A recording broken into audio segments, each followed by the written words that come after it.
नमस्कार मंडळी, माझ्या स्वयंपाकघरात म्हणजे ज्योती सिंपल रेसिपीमध्ये मी ज्योती तुम्हा सर्वांचे मनापासून स्वागत करते। आज आपण ज्योती सिंपल रेसिपीमध्ये वालपापडीची भाजी कशी बनवायची ते पाहणार आहोत। दररोज डब्यासाठी भाजी काय करावी असा प्रश्न प्रत्येकाला पडतो।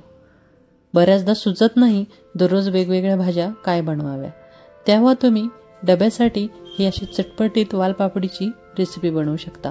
सकाळच्या धावपळीमध्ये ही भाजी एकदम पटकन होते, म्हणजे कमी वेळेमध्ये ही भाजी तयार होते।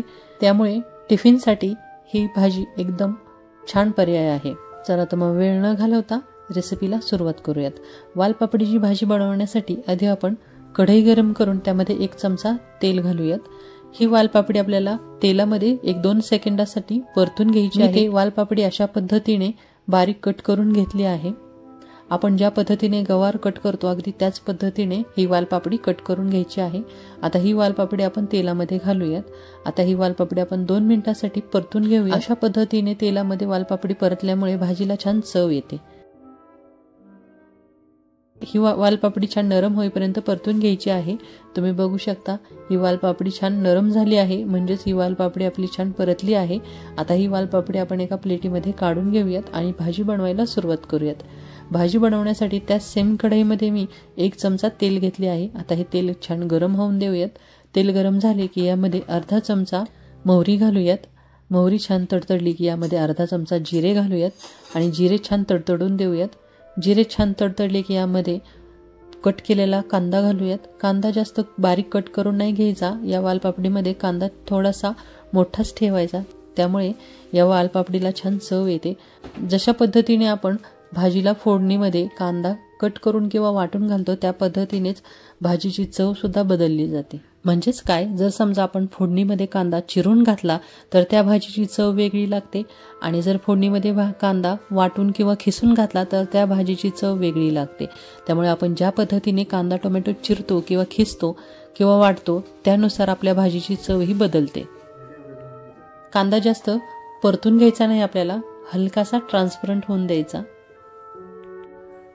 कांदा परतून झाला आहे। यामध्ये आता टोमॅटो घालूयात।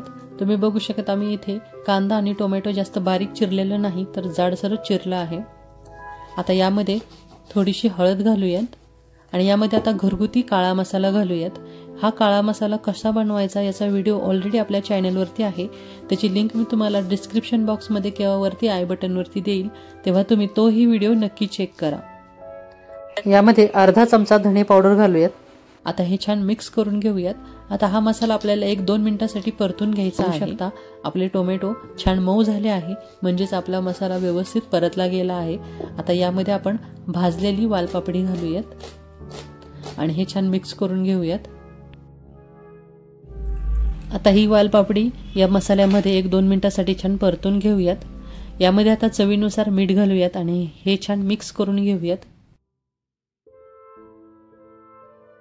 आता ही वालपापडी आपल्याला छान शिजवून घ्यायची आहे, त्यासाठी यावरती झाकण ठेवूयात आणि ही वालपापडी छान शिजवून घेऊयात। ही वालपापडी अधूनमधून चेक नक्की करा, अधूनमधून ही मिक्स करून घ्यायची। आता चेक करूयात आपण वालपापडी शिजली आहे का। तुम्ही बघू शकता या वालपापडीचा कलर बदलला आहे, म्हणजेच ही वालपापडी व्यवस्थित शिजली आहे। आता हे छान मिक्स करून घेऊयात आणि यामध्ये आता 2 चमचे शेंगदाण्याची कूट घालूयात। मी या शेंगदाण्याच्या कुटामध्येच लसूण आणि कोथिंबीर एकत्र वाटून घेतली आहे। आता हे आपण 1-2 मिनिटांसाठी परतून घेऊयात। आता आपली भाजी तयार झाली आहे। आता गॅस बंद करूयात आणि ही भाजी सर्विंग बाउलमध्ये काढून घेऊयात। तुम्ही बघू शकता आपली भाजी किती छान तयार झाली आहे। ही भाजी एकदम कमी वेळेमध्ये तयार होते, त्यामुळे ही भाजी तुम्ही टिफिनसाठी नक्कीच ट्राय करू शकता। जर तुम्हाला ही रेसिपी आवडली असेल तर कृपया या व्हिडिओला लाईक करा।